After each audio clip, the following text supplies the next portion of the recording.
The doors hissed shut at exactly 6:02 p.m. It was a rhythmic, mechanical sound that usually signaled the start of a silent, terrified commute for everyone in car 4, because that car belonged to only one man, Vincenzo. The Rail King, De Luca, stepped onto the blue-carpeted floor, his heavy boots echoing like a death knell against the quiet.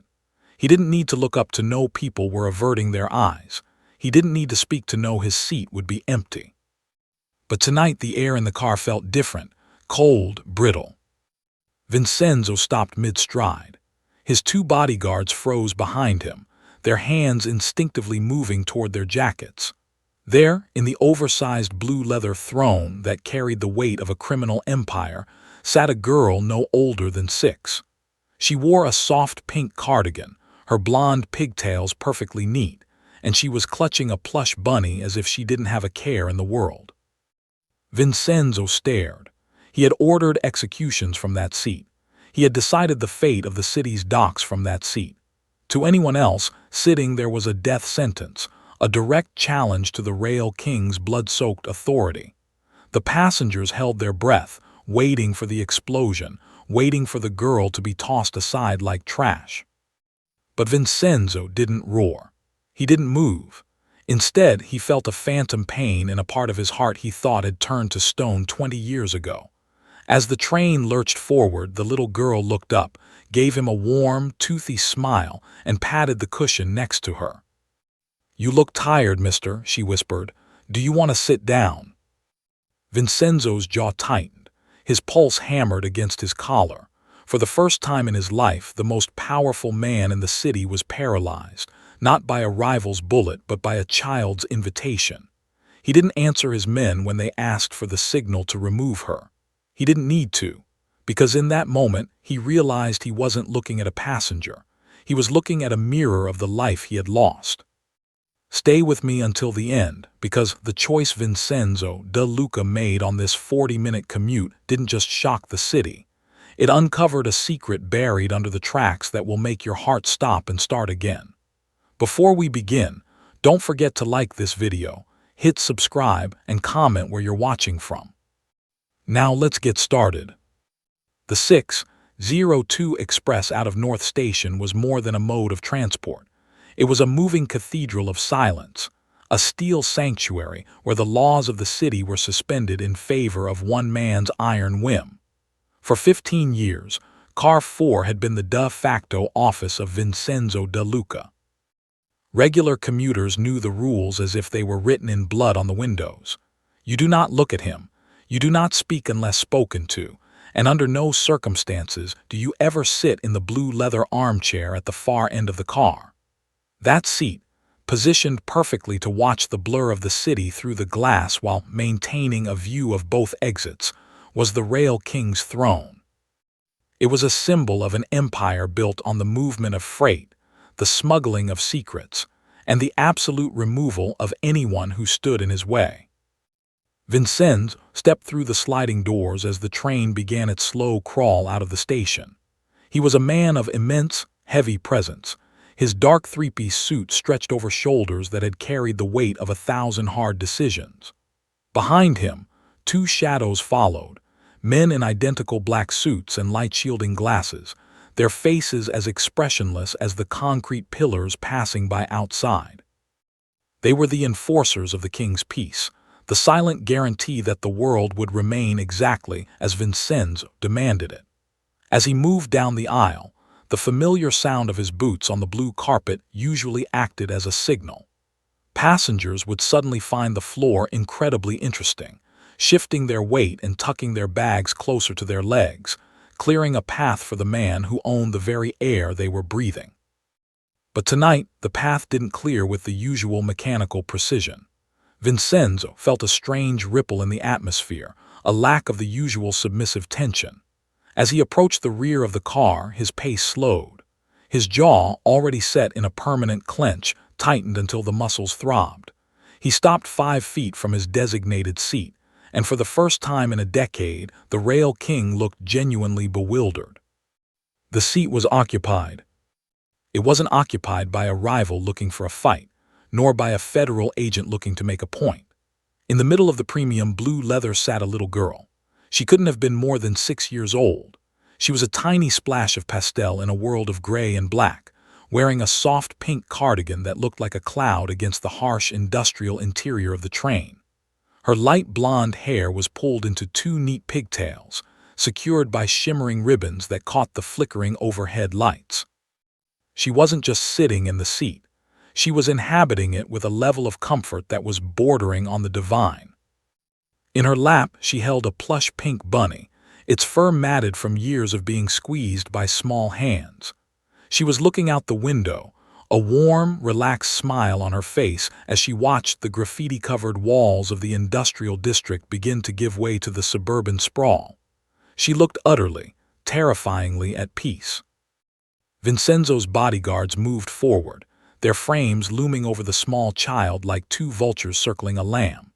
The taller of the two, a man named Marco whose hands were stained by the history of his profession, reached out as if to tap the girl on the shoulder, a gesture that, in the De Luca organization, was usually the precursor to something far more violent.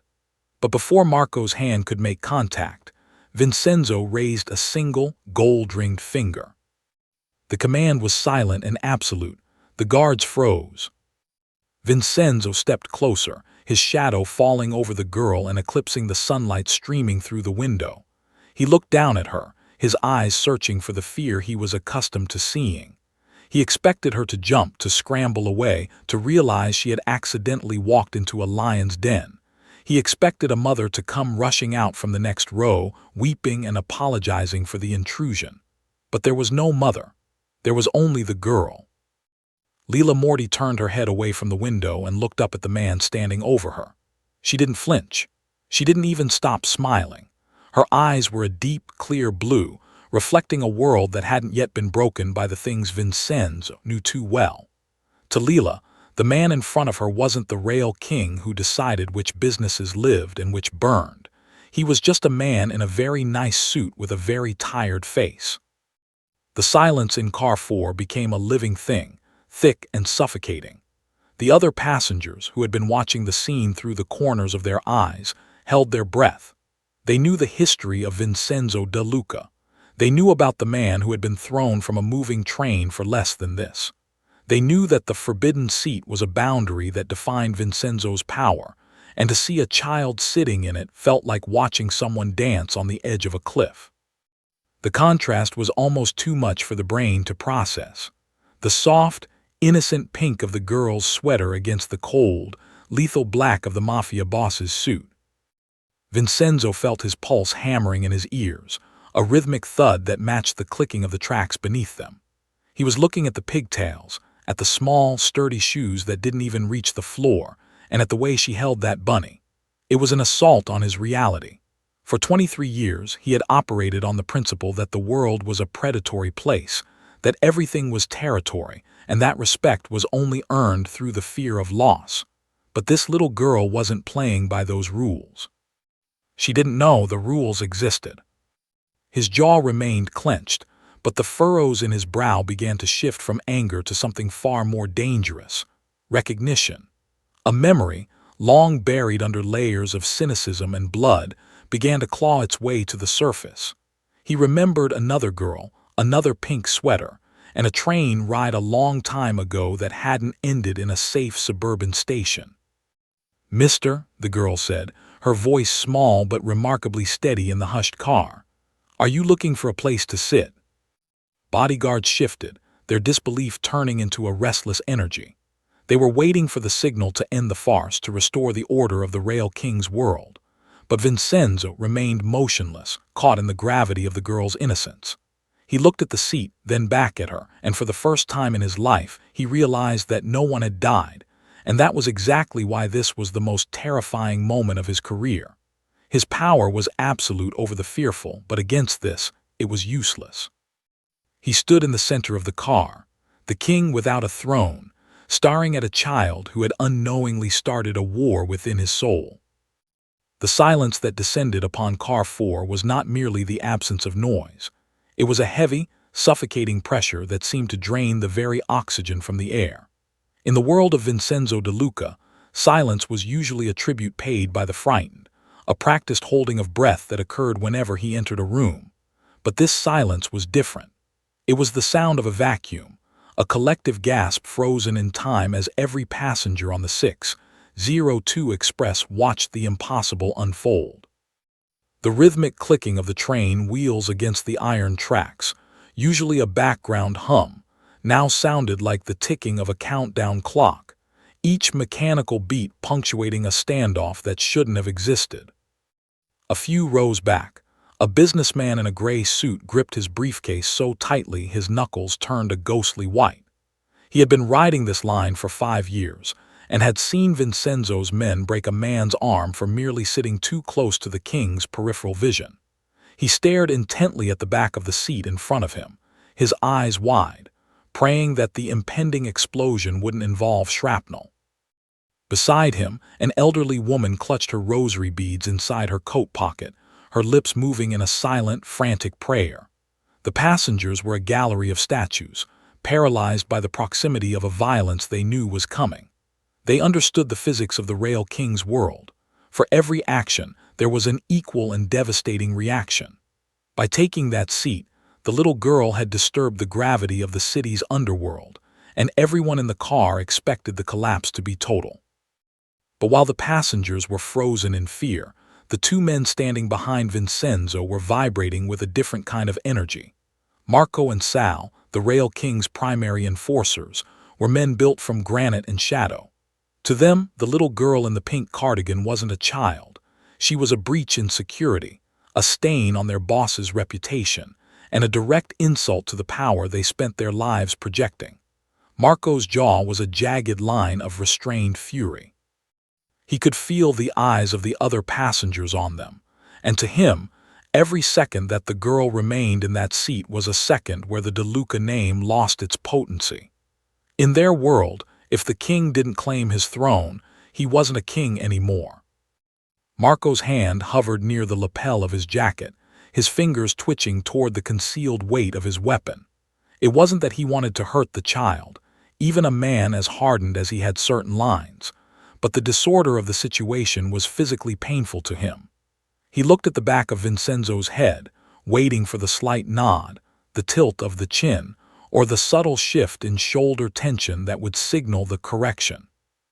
He expected to be told to grab the girl by the arm and haul her out of the car, or at the very least, to find her parents and make them understand the gravity of their negligence in a language they wouldn't soon forget. His eyes darted to Sal, who was mirroring his stance, his face a mask of predatory alertness. They were like hounds strained against a leash, their entire existence predicated on the removal of obstacles. The fury radiating from the bodyguards was a cold, sharp thing, a contrast to the warm, oblivious calm of Lila Morty.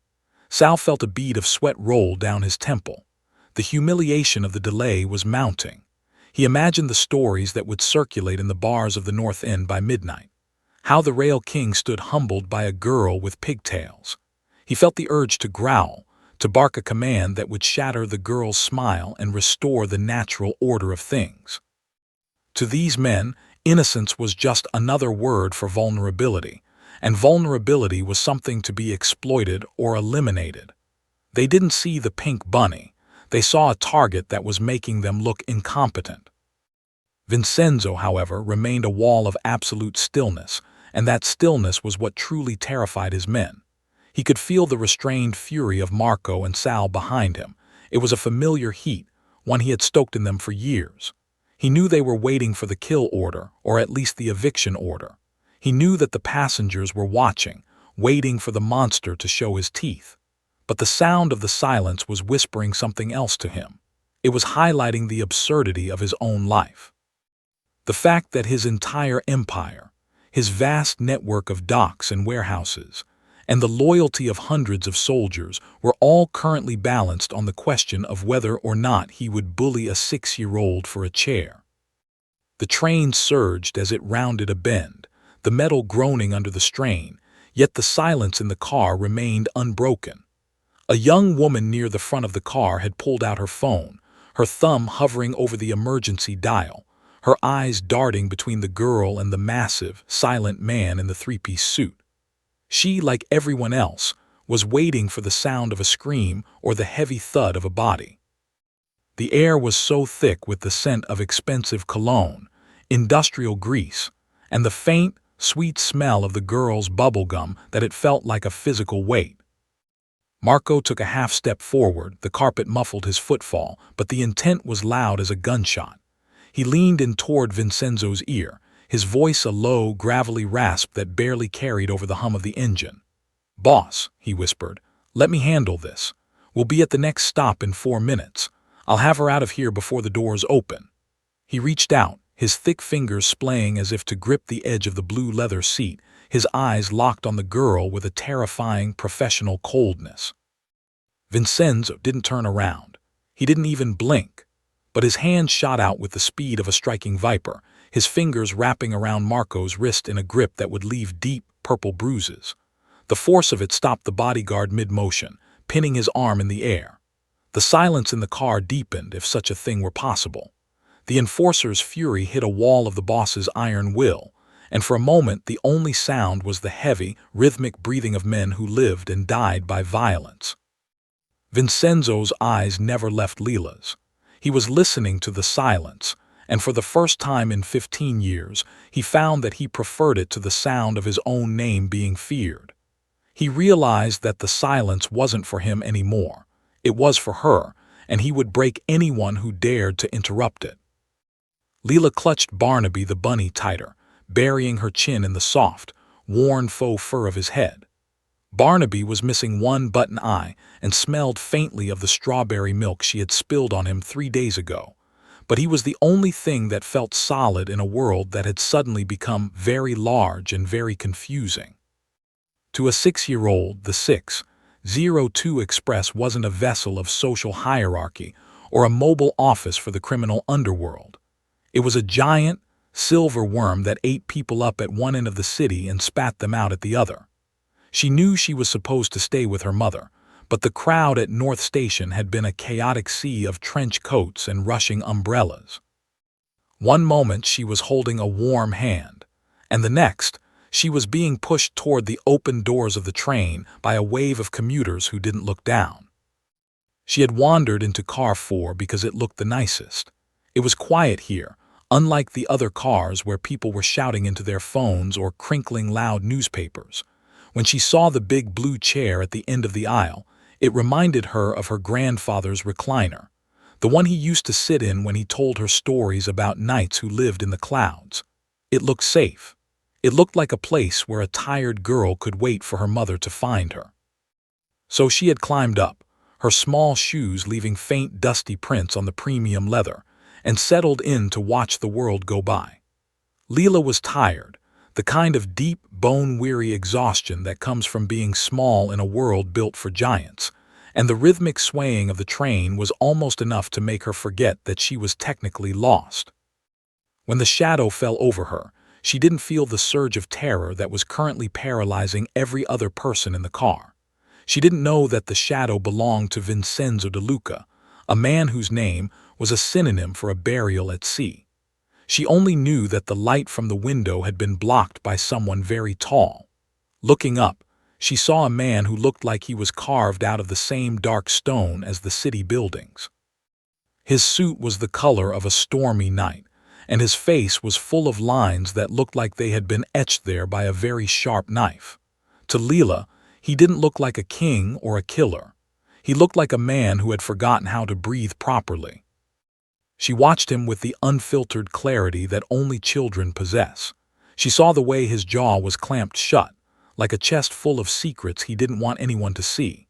She saw the 2 men behind him, who looked like the mean dogs that barked behind the fences on her street, but she didn't look at them for long. Her focus remained on the man in the dark suit. There was something in his eyes that made her heart ache in a way she didn't quite understand. It was the same look Barnaby had when he got stuck behind the radiator, a look of being trapped in the dark and waiting for someone to notice. The man was staring at her with such intensity that Lila thought he might be trying to remember something important. She didn't find it scary, she found it curious. Most adults looked right through her, but this man was seeing her. He was seeing the pink ribbons in her hair and the way she was holding her bunny.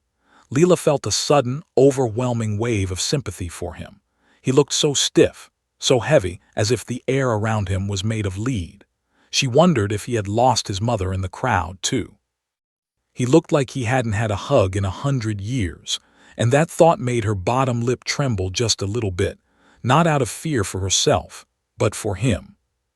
"You look sad, mister," Leela thought, though she didn't say it out loud yet. She just continued to pat Barnaby's head, trying to offer the man a silent bit of the comfort the bunny gave her. She noticed the way the man's hand had reached out to stop the mean-looking dog man behind him. His fingers were thick and decorated with a shiny gold ring, but he moved with a strange kind of grace. He was protecting her, she realized. Even though she didn't know she needed protecting, she recognized the gesture. It was what her mother did when they had to cross the busy street. It was a stay-back hand. The train gave a sudden, violent lurch as it hit a switch in the tracks, and Leela's small frame bounced in the oversized seat. For a second, her grip on Barnaby loosened, and the bunny began to slip toward the floor. She made a soft, panicked sound, reaching out, but the man in the suit was faster. His large, heavy hand moved with surprising gentleness, catching the plush toy before it hit the carpet. He held it for a heartbeat, his eyes fixed on the ragged, pink ear of the toy, and Leela saw his fingers tremble just the slightest bit. She reached out and took Barnaby back, her small fingers brushing against the man's cold, expensive ring. "Thank you," she whispered. The sound of her voice seemed to ripple through the car, breaking the spell of silence. Leela noticed that the man didn't move away. He stayed right there, looming over her, but the shadow he cast didn't feel cold anymore. It felt like a blanket. She felt a strange sense of responsibility for him now. He was the one who had saved Barnaby, after all. "Is your tummy rumbly?" she asked him, her voice clear and bright against the low hum of the train. "I have a granola bar in my pocket, but it's a little bit smashed. My mama says smashed food still tastes the same." She reached into the pocket of her pink cardigan, her small hand fumbling for the crumpled silver wrapper. To Leela, this was the ultimate peace offering. If the big, sad man was hungry, maybe he wouldn't look so much like he was waiting for the end of the world. She held out the silver square, her eyes wide and trusting. She didn't see the passengers behind him nearly fainting from the shock. She didn't see the bodyguards' faces twisting in a mixture of confusion and suppressed rage. She only saw a man who looked like he was carrying too many heavy things, and she wanted to help him put them down. The train click-clacked along the rails, carrying the Mafia king and the little girl toward a destination that neither of them could have predicted when they boarded the 602. Leela shifted over, making a tiny bit of space on the wide blue leather cushion, her pigtails swaying as she nodded toward the empty spot. She was lost, and she was tired, but she wasn't alone anymore, and she was certain that the sad man needed the seat much more than she did. Vincenzo De Luca did not just ride the 602 Express. He haunted it. To the public, he was a titan of logistics, a man whose signature moved the massive cranes at the harbor and dictated the flow of every shipping container that entered the bay. But to the streets, he was the king of the iron tracks, a title earned through a decade of calculated ruthlessness that had turned the city's transit system into his private circulatory network. In the early days of his rise, the tracks had run red more than once. There were stories, whispered in the dim light of North End bars, of rivals who had boarded a train in the city and simply never stepped off at their destination, their existences erased between two stations. Vincenzo had built his empire on the understanding that movement was power, and he controlled the movement. The reputation he carried was a physical weight, a localized weather system of dread that preceded him wherever he went. It was a well-documented phenomenon among the regular commuters, the De Luca departure. When Vincenzo's armored sedan pulled up to the curb of the station, a silent alarm seemed to trigger in the minds of everyone on the platform. If he boarded car 4, the passengers already seated there would suddenly remember an urgent need to use the restroom, or they would realize they had forgotten to buy a newspaper, scurrying into the adjacent cars with their heads down and their shoulders hunched. They didn't want to be in his line of sight. They didn't want to be the accidental witness to a hushed conversation or a sudden, violent correction. To be near Vincenzo was to be near a dormant volcano. You never knew when the earth might open up. The blue leather seat at the end of the car was the epicenter of this fear. It was more than just a chair. It was a boundary marker. In the beginning, a few bold or ignorant souls had tried to sit there. One was a young, arrogant banker who thought his expensive suit gave him status. He had been found 3 days later with 2 broken legs and a permanent stutter. Another was a pickpocket who hadn't realized who he was sitting behind. He had vanished before the train hit the suburbs. Vincenzo had cultivated this aura of untouchability because, in his world, a single crack in the facade of absolute authority was an invitation for a coup. He had to be a monster so that his men wouldn't have to be, and he had to be a king so that the chaos of the streets wouldn't spill over into his business. This was the man currently standing paralyzed by a smashed granola bar. Vincenzo looked down at his own hands, hands that had signed off on the destruction of entire families, hands that had never trembled when holding a cold piece of steel, and saw them reflecting the silver glare of the child's offering. The Rail King was a creature of protocols and expected reactions. If a man insulted him, that man was neutralized. If a territory was contested, it was seized. But there was no protocol for a 6-year-old girl offering a snack to a ghost. The silence of the passengers behind him felt different now. It wasn't just fear. It was a collective, breathless anticipation of a world-shattering event. They were watching the legend of the Rail King meet the reality of a child, and the friction was creating a heat that threatened to melt his iron resolve. Vincenzo remembered the first time he had truly understood the power of his own name. It had been years ago, during the height of the harbor wars. He had walked into a crowded terminal, and the sea of people had parted like the Red Sea, a path of empty floor appearing before him as if by magic. He had relished it then. He had thought that fear was the ultimate form of respect. He had spent the next 20 years ensuring that that path never closed, that the silence never broke, and that no one ever dared to look him in the eye. He had traded his humanity for a throne of isolation, believing that being the king of the iron tracks meant he no longer had to be a man. He had become a myth, a shadow that moved through the city, leaving a trail of cold air and hushed prayers in his wake. Yet as he stood there, the weight of that myth felt unbearable. He could feel the eyes of Marco and Sal on his back, their restrained fury acting as a reminder of the man he was supposed to be.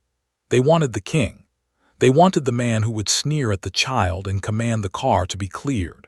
They wanted the violence that defined their paychecks. But Vincenzo was looking at Lila, and for the first time he saw the cost of his reputation. He saw a little girl who was lost and tired, and he realized that the only reason she wasn't afraid of him was that she was the only person in the city who didn't know his name. To her, he wasn't a king, he was just a person. And that realization felt like a blade slipping between his ribs.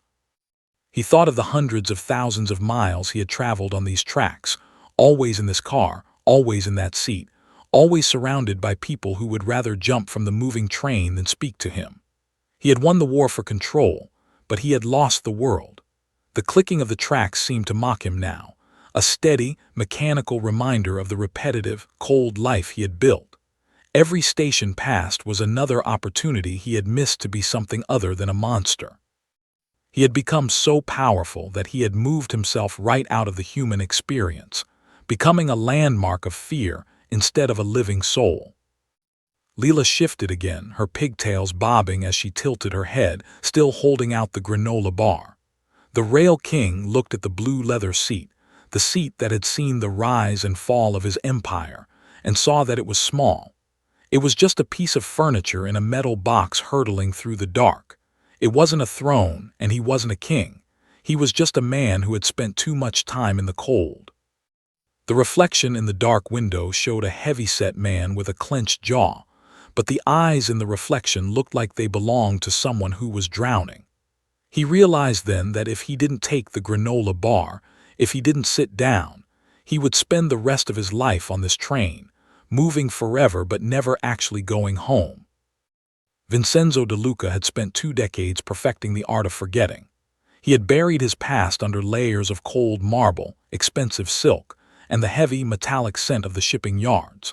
To survive in the world of the Rail King, there was no room for ghosts, especially not the kind that smelled like baby powder and apple slices. But as he looked down at Lila Morty, the reinforced steel of his emotional defenses didn't just crack, it vaporized.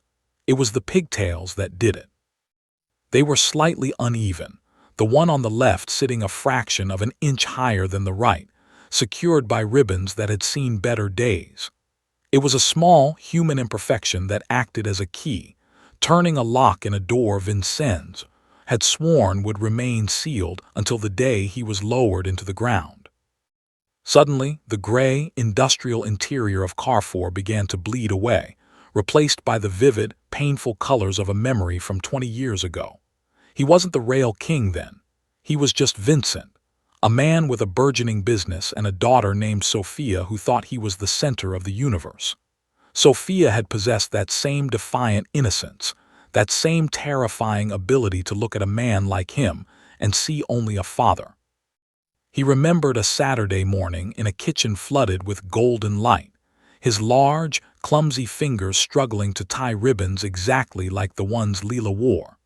Sophia had giggled at his frustration, her dark curls bouncing as she told him that it was okay if they were crooked, because the ribbons knew he was trying his best. That memory was a ghost he hadn't spoken of in 20 years, a name he had forbidden his associates from ever uttering.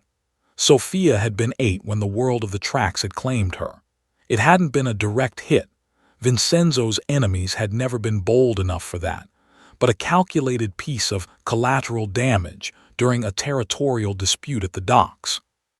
He had been so focused on building his empire, so obsessed with securing the very tracks he now sat upon, that he hadn't seen the shadow falling over his own home until it was too late. He had traded a daughter's life for a king's crown, and the weight of that trade had turned his heart into a block of black coal. Looking at Lila now, Vincenzo felt the coldness of that coal beginning to glow with a searing, agonizing heat.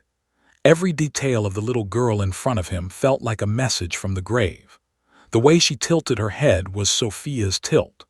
The way she clutched her plush bunny was the way Sophia had held her tattered velvet bear during the long nights when the city felt too loud. He realized, with a shock that made his knees feel weak, that he had spent the last 2 decades building an empire to protect a family that was already gone. He had conquered the iron tracks, but he was riding them in a circle, forever trying to outrun the silence of a house that had been empty for 20 years.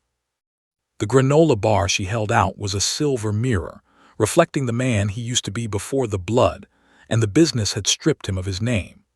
Vincenzo looked at his own reflection in the darkened train window and didn't see the Rail King. He saw a grieving father who had been wearing a monster's mask for so long he had forgotten his own face. He saw the gray in his hair and the deep, permanent lines of sorrow etched around his mouth.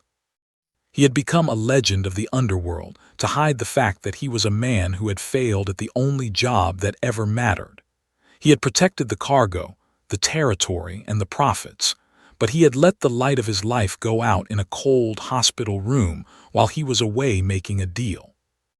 Behind him, Marco and Sal remained in their state of restrained fury, their presence a reminder of the violent reality he had cultivated. To them, Sophia didn't exist. To them, there was only the boss and the insult of the occupied seat, but Vincenzo could no longer hear their breathing or the hum of their unspoken expectations.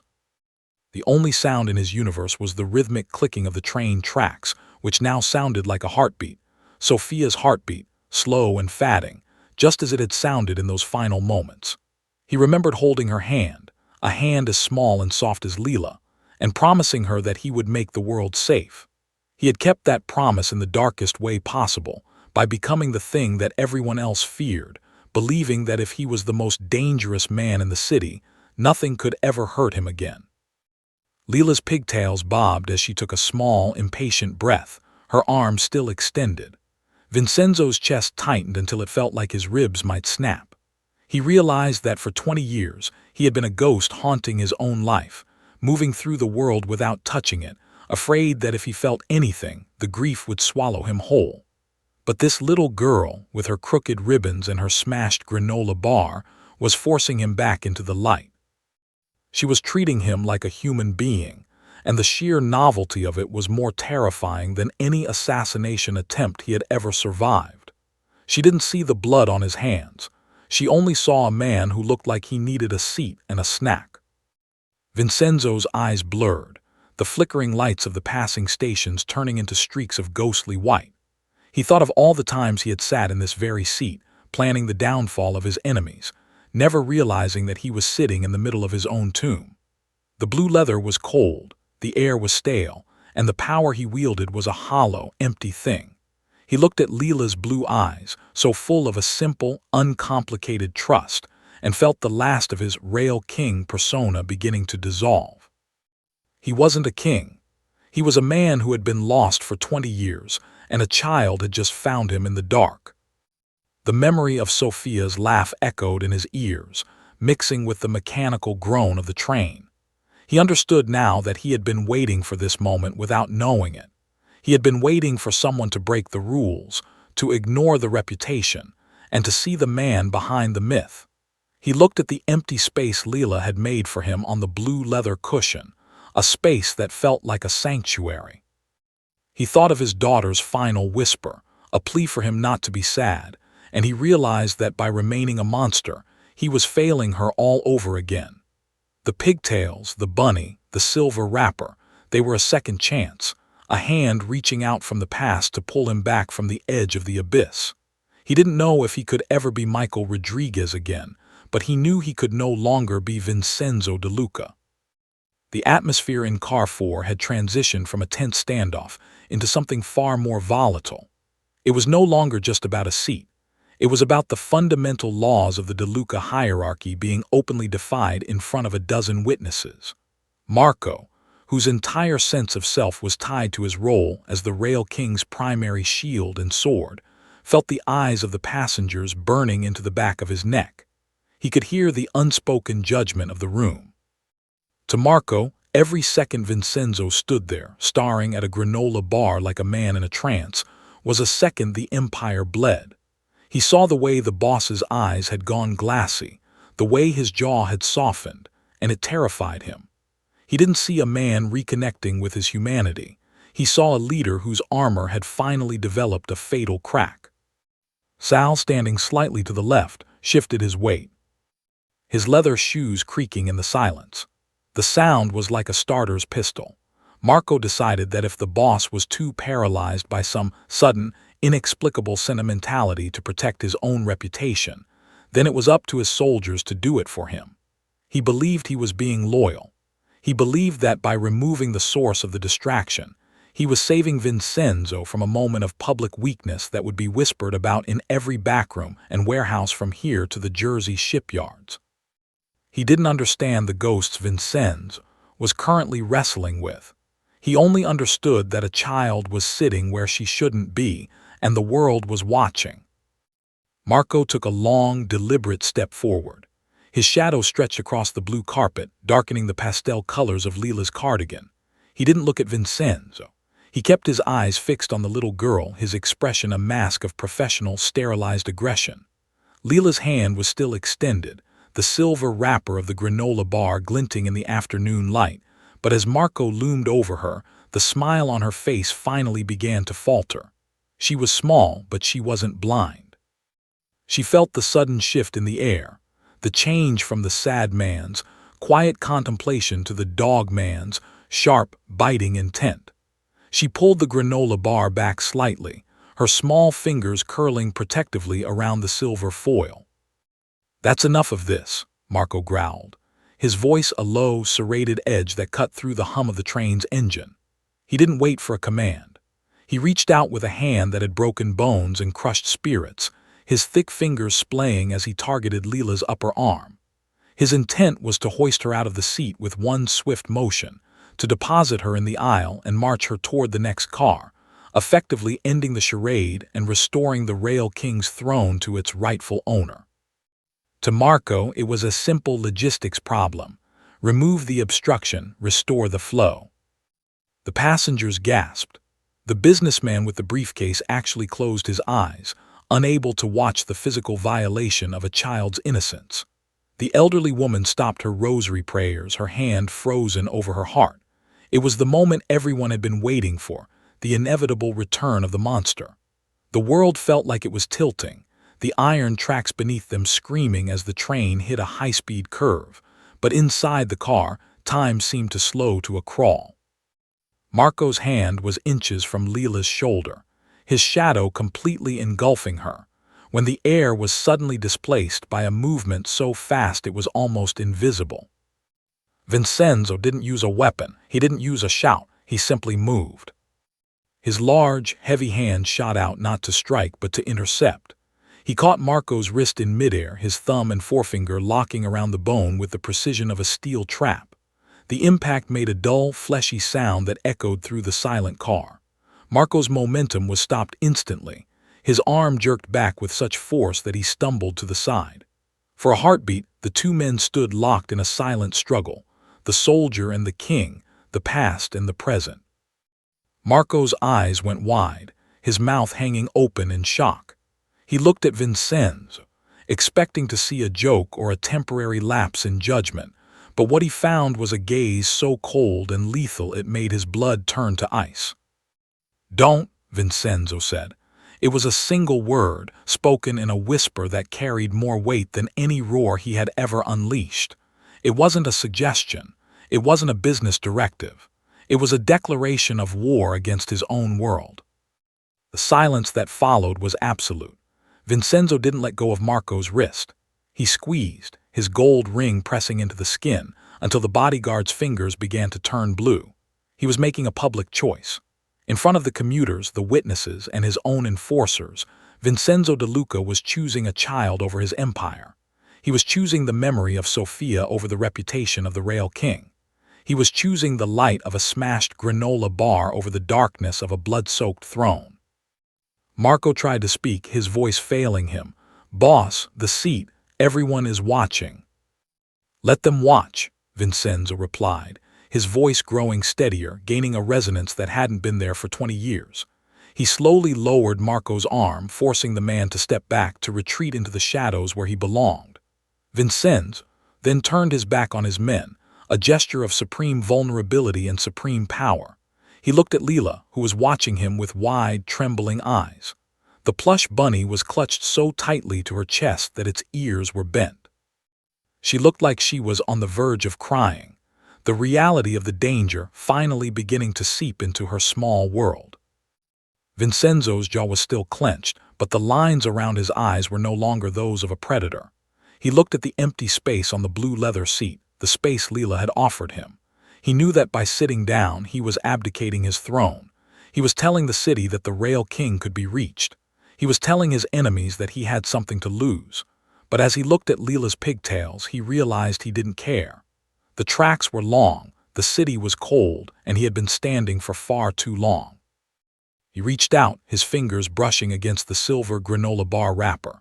With a hand that was finally remarkably steady, he took the offering.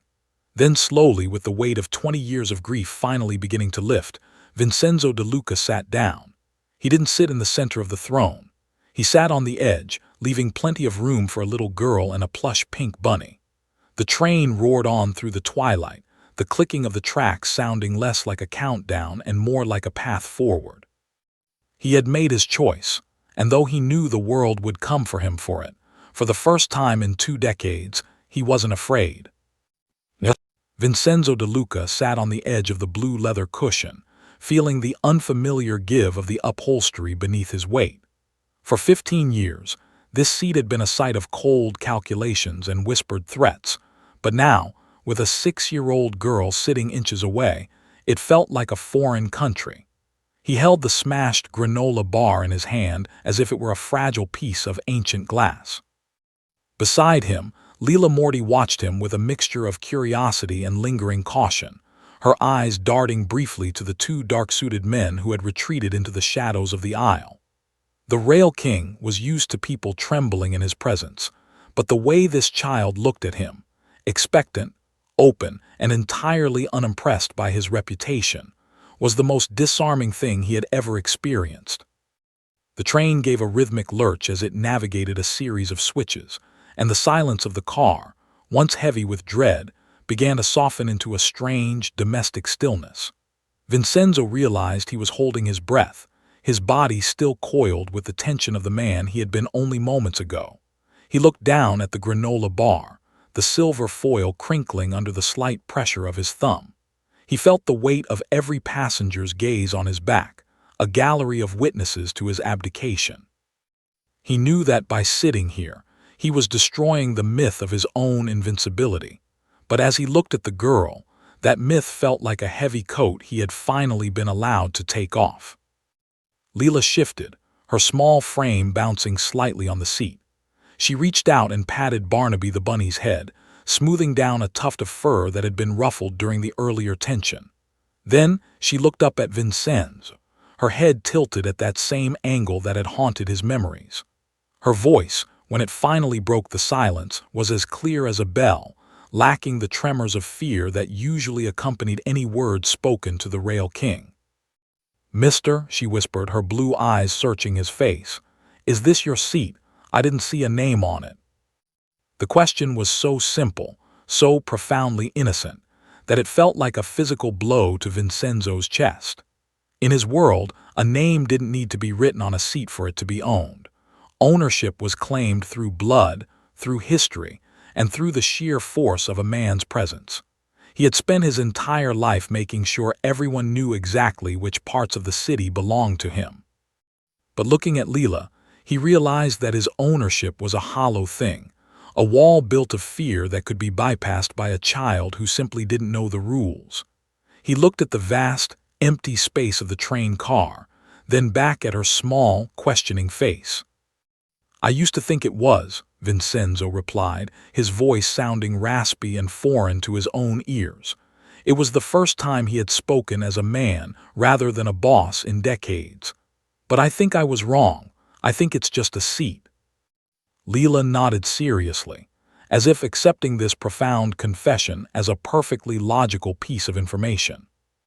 "My mama says that sharing is how you make friends," she said, her pigtails bobbing as she spoke. "Barnaby and I were worried you were going to be mad because you're so big, but you caught him when he fell, so I knew you were nice. Most big men with the dark glasses don't look at Barnaby at all." Vincenzo felt a strange, painful lump forming in his throat. He looked at the plush bunny, noticing the missing button eye and the way the fabric was worn thin at the ears. He remembered Sophia's bear, the one she had called Commander Fuzzy, and how he had once spent 3 hours in a freezing warehouse looking for it because she couldn't sleep without it. He had forgotten that he was once a man who cared about the lost toys of children.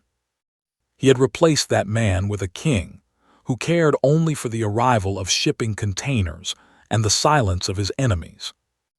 "Barnaby looks like a good friend," Vincenzo managed to say, his large hand instinctively moving to adjust his tie before he stopped himself. He didn't want to look like the Rail King anymore. He wanted to look like someone a girl with a bunny could trust. He slowly began to unwrap the granola bar, the silver foil loud in the quiet car. He took a small bite, the dry, sweet taste of oats and honey a sharp contrast to the bitter adrenaline still coursing through his veins. Leela smiled, a bright, toothy expression that made the harsh fluorescent lights of the train feel warmer. "It's good, right? It has the chocolate chips in it. Those are the best parts. Mama says they're for special treats." She leaned in a little closer, her voice dropping to a conspiratorial whisper. "Are you lost too? I got lost at the big station. There were so many feet. I thought if I sat in the blue chair, Mama would see me because it's so high up." Vincenzo stopped chewing. The realization that she was lost hit him with a new kind of urgency. He looked at the door of the car, half expecting a panicked mother to burst through at any second, but the doors remained closed as the train sped toward the next suburban stop. He realized that while he had been wrestling with his past, This child had been facing a very real, very frightening present with more courage than most of his soldiers. She wasn't sitting in his seat out of defiance. She was sitting there because she was looking for a lighthouse in a storm. "I've been lost for a very long time, Leela," he said, and for the first time he used her name even though he shouldn't have known it. The word felt right in the air, a soft counterpoint to the clicking of the tracks. He looked at the gold ring on his finger, the symbol of his power, and felt a sudden, intense desire to throw it out the window. "But I think I'm starting to find my way back. And I promise you we're going to find your mama. No one is going to hurt you while you're sitting here." Leela sighed, a long, weary sound that ended in a small yawn. She leaned her head against the side of the high-backed leather chair, her shoulder brushing against Vincenzo's expensive suit jacket. "I knew you, help," she murmured, her eyes beginning to flutter closed as the exhaustion of her ordeal finally took hold. "You have the sad eyes, but you have the helping hands."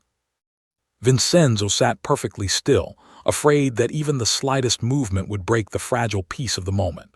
He looked at his helping hands, hands that had done so much damage, now resting near a sleeping child. The Rail King was dead, shattered by a question about a name on a seat. What remained was a man who was finally, after 20 years, exactly where he was supposed to be. He looked out the window at the passing lights, no longer seeing territory to be conquered, but a world that he had a responsibility to protect. The train lurched into the long, dark stretch of the tunnel between the city's heart and its outer industrial rim. But inside Car 4, the atmosphere had undergone a fundamental chemical change. Vincenzo De Luca, the man who had commanded the docks with a whisper and silenced entire boardrooms with a glance, was now occupying exactly half of the most feared piece of furniture in Boston. He sat with his back straight, his heavy frame pressed into the corner of the blue leather chair, making himself as small as a man of his stature possibly could. Beside him, Leela Morty had begun to succumb to the rhythmic swaying of the carriage. Her head, topped with those uneven pigtails, dipped and rose in a slow, sleepy cadence, eventually coming to rest against the dark wool of Vincenzo's sleeve. It was the longest mile of his life. Every clicking rotation of the wheels against the iron tracks felt like a hammer blow against the foundation of the man he had spent 20 years constructing. For 2 decades, his power had been defined by distance, the distance between him and the people he ruled, the distance between his heart and the violence of his trade. He had believed that to be the king of the iron tracks, he had to be untouchable, a monument of cold, unyielding marble. But the warmth of the child leaning against his arm was a living heat that dissolved the stone. He could feel her shallow, trusting breath through the fabric of his suit, a sensation so delicate and so terrifyingly human that it made his own lungs ache with the effort of remaining still. Vincenzo looked down at his arm, seeing the stark contrast between the expensive, somber fabric of his jacket and the soft, pastel pink of Leela's cardigan. It was a visual representation of 2 worlds that should never have touched, yet here they were, fused together in a quiet corner of a moving train. He realized that this was the most vulnerable he had been since the day Sophia died. If a rival were to walk through the doors of the car at this moment, they wouldn't see a predator, they would see a guardian. He was no longer a man who could react with the lightning-fast, remorseless violence that had kept him alive for so long. He was anchored by a sleeping girl and a plush bunny with a missing eye. Behind him, the psychological weight of his bodyguard's presence was still a palpable force. He could feel Marco's confusion radiating like a fever, a mixture of betrayal and disbelief that the man he called boss had surrendered his throne to a child. To his men, this mile was a tragedy, a slow-motion car wreck of a reputation they had helped build with their own blood.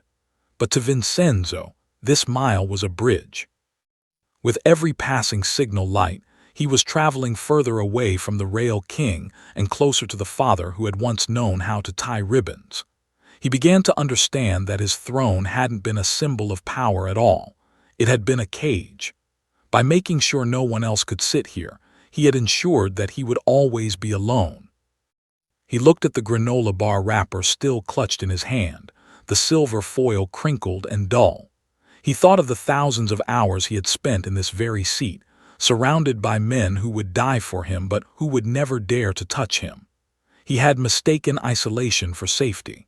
He had thought that by excluding the world, he was protecting himself from the pain of loss. But as Leela's small hand instinctively reached out in her sleep, her fingers brushing against the gold ring on his hand, he realized that the pain had been there all along, festering in the silence. The longest mile was the journey through his own internal wasteland, a path through the grief he had tried to outrun. The train emerged from the tunnel, the sudden burst of twilight reflecting off the windows and bathing the car in a pale, amber glow.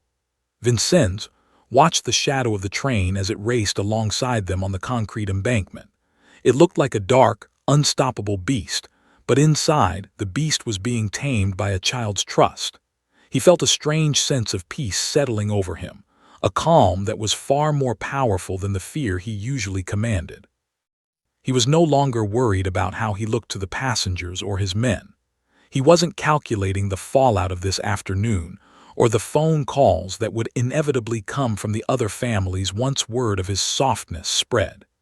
He was simply a man sitting on a train, making sure a little girl didn't fall as she slept. This mile was a silent declaration to the universe that the Rail King was no longer in charge of the tracks. The rails might still lead to the same destinations, but the man riding them had changed his course. He looked at the passengers, many of whom were still watching him with wide, unblinking eyes. He didn't glare at them to make them look away. He didn't assert his dominance with a cold stare. He simply acknowledged their presence, a quiet recognition that they were all just travelers in the same metal box, moving through the dark together. The weight of Leela's head on his arm felt like a benediction. It was a physical reminder that he was still capable of being a sanctuary. He thought of Sophia. And for the first time in 20 years, the thought didn't bring a wave of crushing guilt. Instead, it brought a quiet promise. He couldn't go back and change the day at the docks, but he could change the way this train ride ended.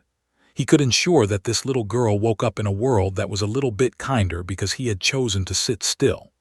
The tracks clicked and groaned, the rhythm of the journey marking the end of the longest, hardest, and most beautiful mile Vincenzo de Luca had ever traveled.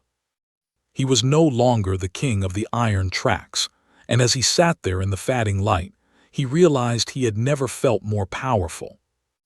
The 602 Express continued its rhythmic journey through the darkening suburban landscape, but the peaceful bubble that had formed around the blue leather seat was about to be tested.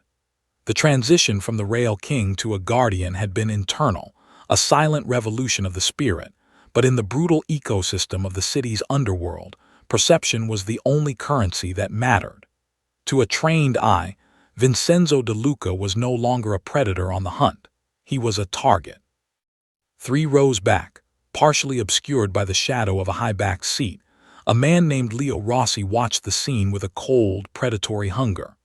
Rossi was a low-level enforcer for the Morty Syndicate, a rival faction that had been looking for a crack in the De Luca armor for years. He hadn't expected to find it here, on a commuter train, but the sight of the Rail King sitting on the edge of his throne, pinned down by a sleeping child, was a signal he couldn't ignore. Rossi saw the softness that Vincenzo's own bodyguards were struggling to process. He saw the way the boss's hands were folded, the way his attention was anchored to the little girl's pigtails, and the way he had allowed his enforcers to retreat into a state of visible confusion. In Rossi's world, this wasn't an act of mercy. It was a surrender. He felt the adrenaline of the opportunist surging through his veins.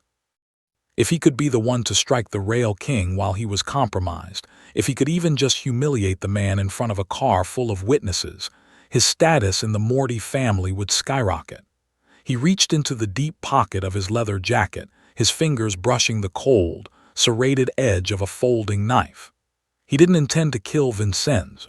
Not here, not with the bodyguards so close, but he wanted to puncture the myth. He wanted to show the world that the king could be bled by anyone brave enough to walk up to him. Rossi stood up, his movement slow and deliberate, mimicking the casual air of a passenger preparing for an upcoming stop. He began to move down the aisle, his eyes fixed on the back of Vincenzo's head.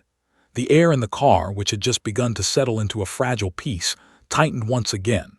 The other passengers, sensitized to the presence of danger like animals before a storm, felt the shift. The businessman with the briefcase looked up, his eyes darting between the approaching Rossi and the oblivious child. Marco and Sal, standing near the doors, narrowed their eyes, their instincts screaming that a threat was closing in, but they were hesitant. They were still reeling from Vincenzo's earlier command to stand down, and they didn't want to overstep again. Vincenzo, however, didn't need a bodyguard's warning. He had survived 20 years at the top because his senses were tuned to the frequency of malice. Even with Lila's head resting against his arm, even with the ghost of Sophia whispering in his ear, he felt the change in the car's vibration. He felt the specific, directed weight of a man walking with intent. He didn't move his arm. He didn't shift his weight and risk waking the girl. He simply turned his head, a slow, mechanical rotation that brought his profile into the dim light of the cabin.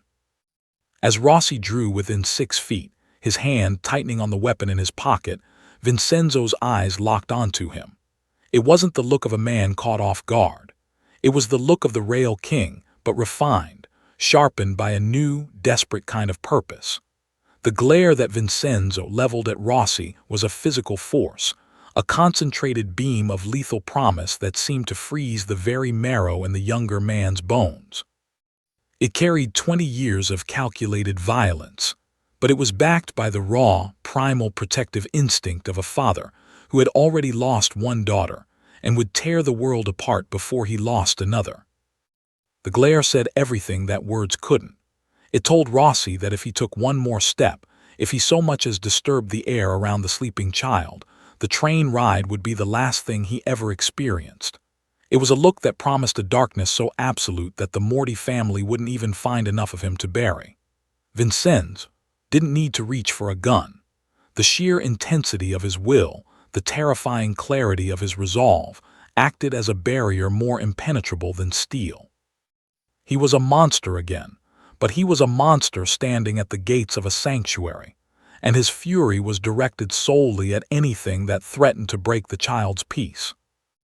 Rossi stopped mid-stride. The air in his lungs suddenly felt like shards of glass.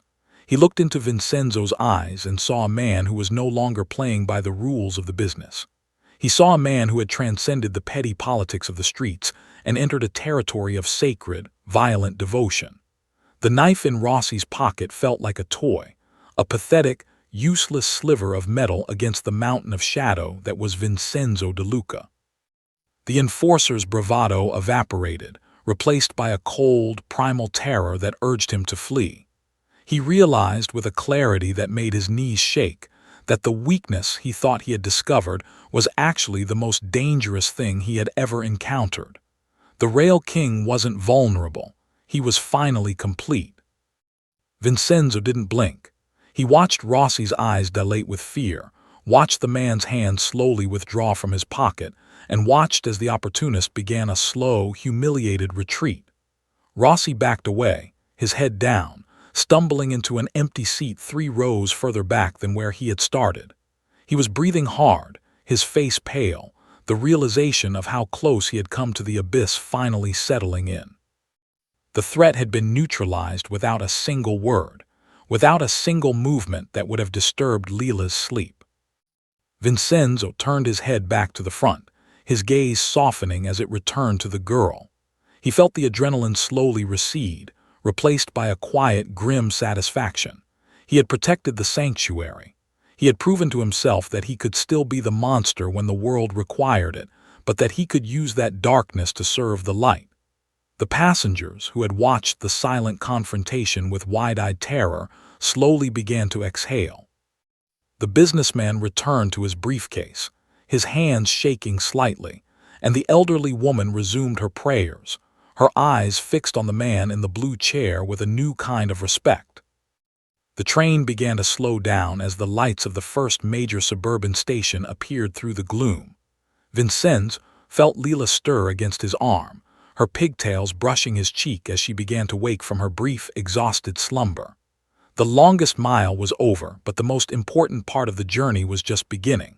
He looked at his hands, steady and strong, and knew that while the Rail King was dead, the man who had replaced him was far more formidable. He had protected a child's dream, and in doing so, he had finally begun to wake from his own nightmare. The doors hissed, preparing to open, and Vincenzo braced himself for the final stop, ready to face whatever waited on the platform with the heart of a father and the strength of a king. The train groaned as it slowed to a final, definitive crawl, the screech of metal against metal sounding like a long-held breath finally being released. The platform of the suburban station was bathed in a pale, sterile yellow light that cut through the encroaching evening mist. As the carriage glided to a halt, the pneumatic hiss of the doors opening signaled the end of the most transformative 40 minutes of Vincenzo De Luca's life. Beside him, Leela Morty rubbed her eyes with the backs of her small hands, the movement dislodging her head from his shoulder. She looked around, momentarily disoriented by the shift from the dark tunnels to the bright station, before her gaze landed on the man sitting next to her. She didn't see the Rail King.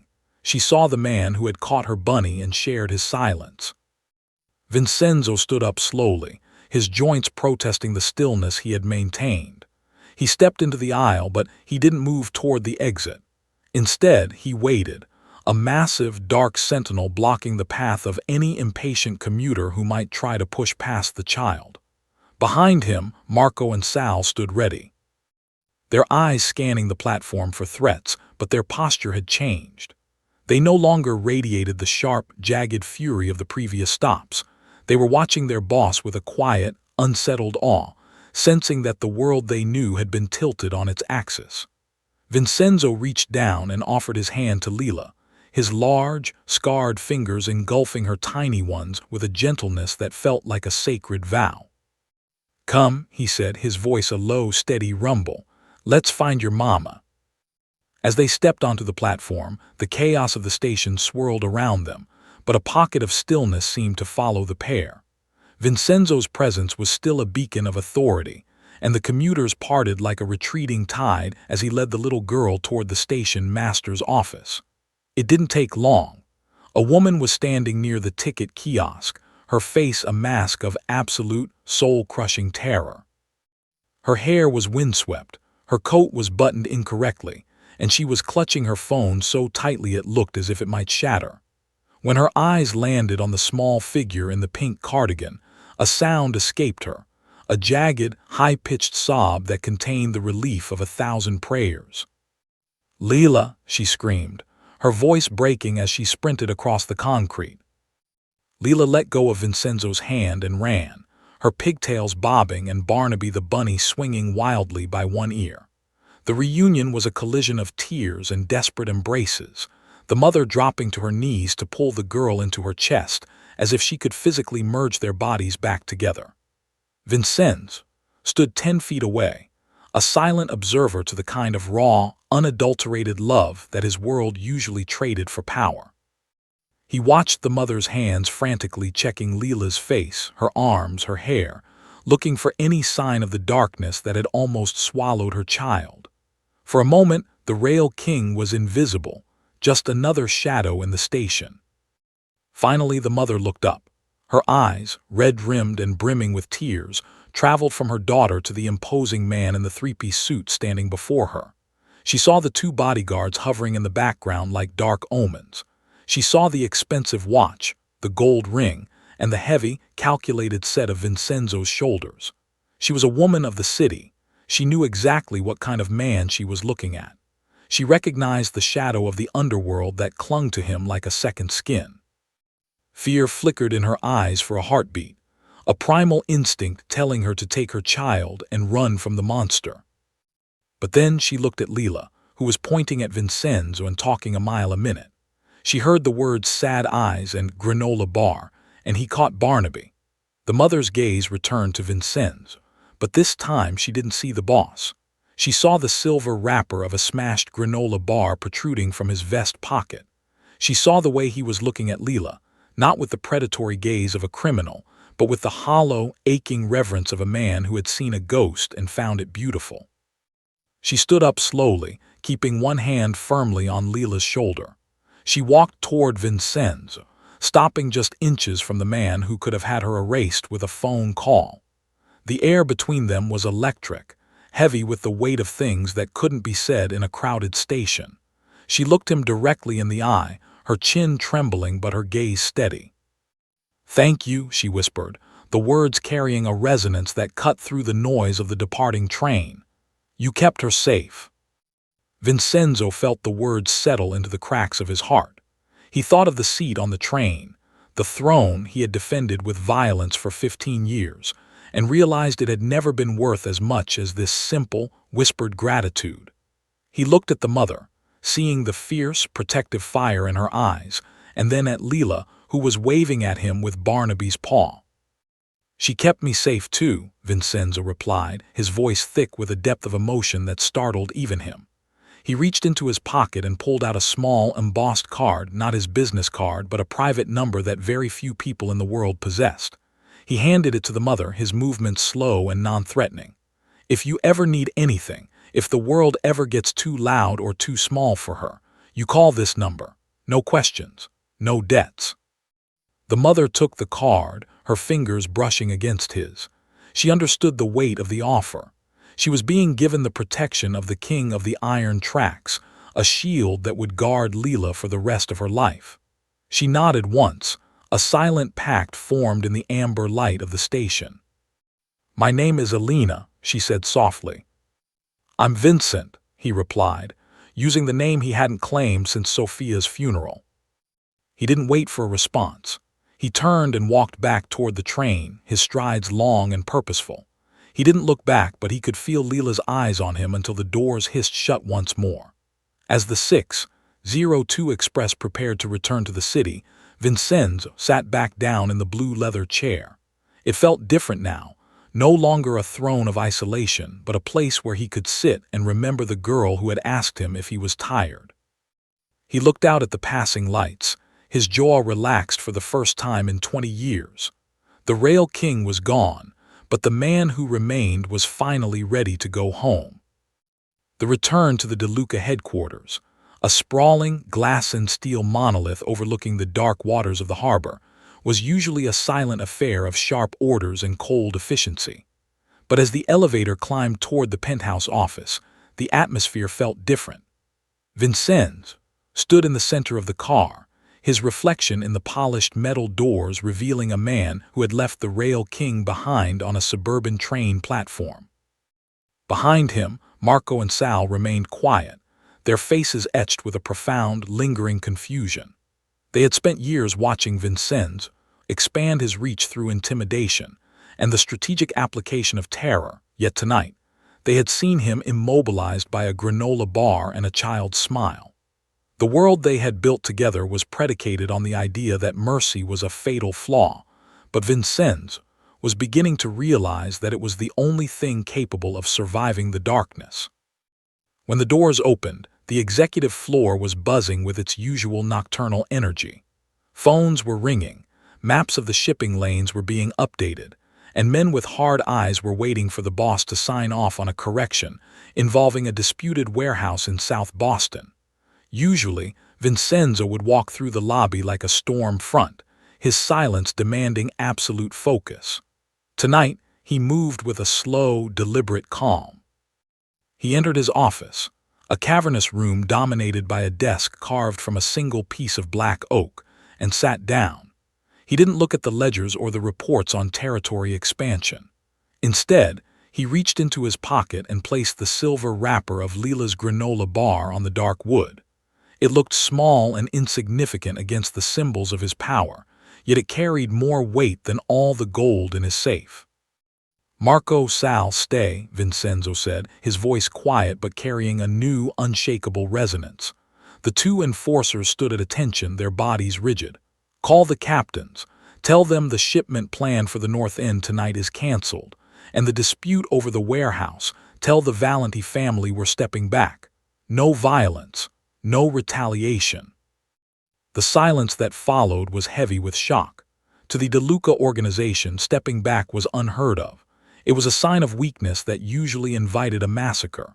Marco stepped forward, his face pale in the dim office light. "Boss, if we pull back now, they'll think we're compromised. The Mortys, the Valenties, they'll see it as an invitation. We've spent 15 years making sure no one touches our tracks. If we go soft, we lose everything." Vincenzo looked at the silver wrapper, then up at his longest-serving soldier. "We didn't own the tracks, Marco. We just haunted them. We've spent 15 years making sure everyone was afraid of us, and what do we have to show for it? A car full of passengers who would rather jump from a moving train than look us in the eye." He leaned forward, the light of the city's skyline reflecting in his eyes. "Tonight, a 6-year-old girl sat in my seat.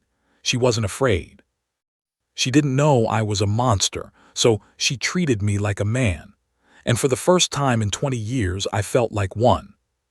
He stood up and walked to the floor-to-ceiling window, looking out at the iron tracks that snaked through the city like the veins of a titan. "The business changes starting tonight. We are moving out of the shadows. The protection rackets, the disappearances, the fear, it stops. We have enough legitimate holdings in logistics and shipping to survive 3 lifetimes. We will use that power to build, not to break. We will protect the families on those trains, not because we want them to fear us, but because it's the right thing to do." "They won't let you," Sal whispered, his voice full of a terrifying certainty. "The other families, they won't understand a king who shares his throne." "Then let them come," Vincenzo replied, his voice hardening with the primal, protective edge he had used to glare down Leo Rossi. "They'll find that I haven't forgotten how to be dangerous. I'm just changing what I'm protecting." He thought of Sophia, and he thought of Alina and Leela. He thought of the card he had given the mother, a promise of sanctuary that had nothing to do with debts or favors. He was derailing the empire he had built on Sophia's grave, and in its place, he would build a fortress for the living.